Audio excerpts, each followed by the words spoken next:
ಸಮಸ್ತ ಕನ್ನಡಿಗರಿಗೂ ಸ್ವಾಗತ. ಇವತ್ತು ನುಗ್ಗೆ ಸೊಪ್ಪಿನ ಅನ್ನ ಹೇಗೆ ಮಾಡೋದಂತ ತೋರಿಸ್ತಾ ಇದ್ದೇನೆ. ಇದಕ್ಕೆ ಮೊದಲು ಒಂದು ಗ್ರೀನ್ ಮಸಾಲ ರೆಡಿ ಮಾಡ್ಕೊಳ್ಬೇಕು. ತುಂಬ ಸಿಂಪಲ್ ಆಗಿದೆ ಈ ರೆಸಿಪಿ.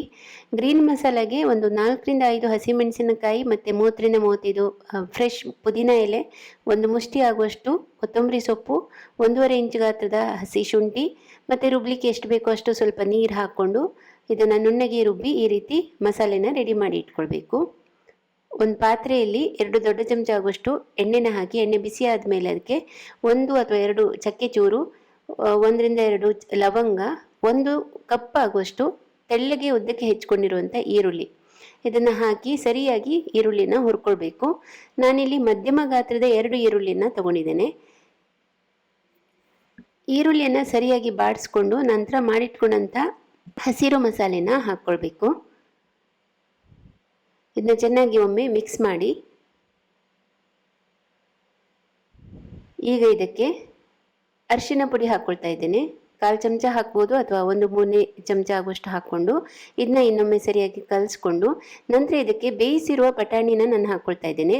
ಒಣ ಬಟಾಣಿ ರಾತ್ರಿ ಇಡೀ ನೆನೆಸ್ಕೊಂಡು ನಂತರ ಕುಕ್ಕರ್ನಲ್ಲಿ ಬೇಯಿಸ್ಕೊಂಡಿರೋದನ್ನು 1 ಕಪ್ ಆಗುವಷ್ಟು ಹಾಕಿದ್ದೇನೆ. ನೀವು ಬೇಕಿದ್ರೆ ಹಸಿ ಬಟಾಣಿ ಕೂಡ ಹಾಕ್ಕೊಳ್ಬೋದು. ಸರಿಯಾಗಿ ಮಿಕ್ಸ್ ಮಾಡಿ ಇದಕ್ಕೆ ನುಗ್ಗೆ ಸೊಪ್ಪನ್ನು 2 ಕಪ್ ಆಗುವಷ್ಟು ಹಾಕಿದ್ದೇನೆ. ನುಗ್ಗೆ ಸೊಪ್ಪನ್ನು ಸರಿಯಾಗಿ ವಾಶ್ ಮಾಡಿ ಕ್ಲೀನಾಗಿ ಇಟ್ಕೊಳ್ಬೇಕು. ಆದರೆ ಹೆಚ್ಚು ಅವಶ್ಯಕತೆ ಇಲ್ಲ, ಅದು ನಾವು ಕುಕ್ ಮಾಡುವಾಗ ಬಾಡಿ ಹೋಗ್ತದೆ, ಚಿಕ್ಕ ಚಿಕ್ಕ ಎಲೆ ಆದ್ದರಿಂದ. ಅದನ್ನು ಸರಿಯಾಗಿ ಒಮ್ಮೆ ಹೀಗೆ ಕಲಸಿ ನಂತರ ಈ ನುಗ್ಗೆ ಸೊಪ್ಪಿನ ಹಸಿ ವಾಸನೆ ಹೋಗಬೇಕು. ಅದನ್ನು ಮುಚ್ಚಳ ಮುಚ್ಚಿ ಬೇಯಿಸ್ಲಿಕ್ಕಿದೆ.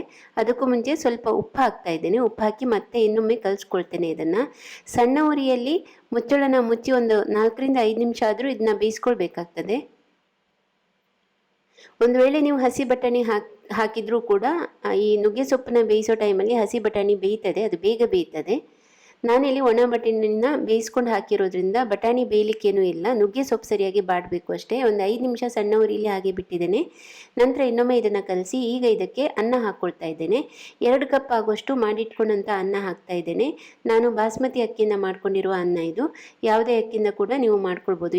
ರೆಗ್ಯುಲರ್ ಆಗಿ ಊಟಕ್ಕೆ ಯಾವ ಅಕ್ಕಿನ ಉಪಯೋಗಿಸ್ತೀರಿ ಆ ಅಕ್ಕಿಯಲ್ಲಿ ಮಾಡಿದ ಅನ್ನನೂ ಹಾಕ್ಕೊಳ್ಬೋದು. ಮತ್ತೆ ಎಷ್ಟು ಬೇಕೋ ಅಷ್ಟು ಉಪ್ಪನ್ನು ಹಾಕ್ಕೊಂಡು ಸರಿಯಾಗಿ ಇದನ್ನು ಕಲಿಸ್ಕೊಂಡ್ರೆ ಆಯಿತು.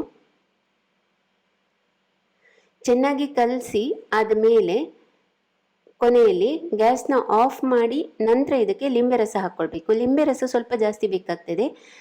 ಒಂದು 2ರಿಂದ 3 ದೊಡ್ಡ ಚಮಚ ಆದರೂ ಲಿಂಬೆ ರಸ ಬೇಕಾಗ್ತದೆ. ಯಾಕಂದರೆ ನುಗ್ಗೆ ಸೊಪ್ಪಿನ ಫ್ಲೇವರ್ ಆ ರೀತಿ ಇರ್ತದೆ ಅದು ತಿನ್ನುವಾಗ. ಅದನ್ನು ಕಂಪೆನ್ಸೇಟ್ ಮಾಡಲಿಕ್ಕೆ ಲಿಂಬೆ ರಸ ಹಾಕ್ಕೊಳ್ಳಿ, ಚೆನ್ನಾಗಿ ಕಲಿಸ್ಕೊಳ್ಳಿ. ಆಯಿತು, ತುಂಬ ಸುಲಭ ಇದು.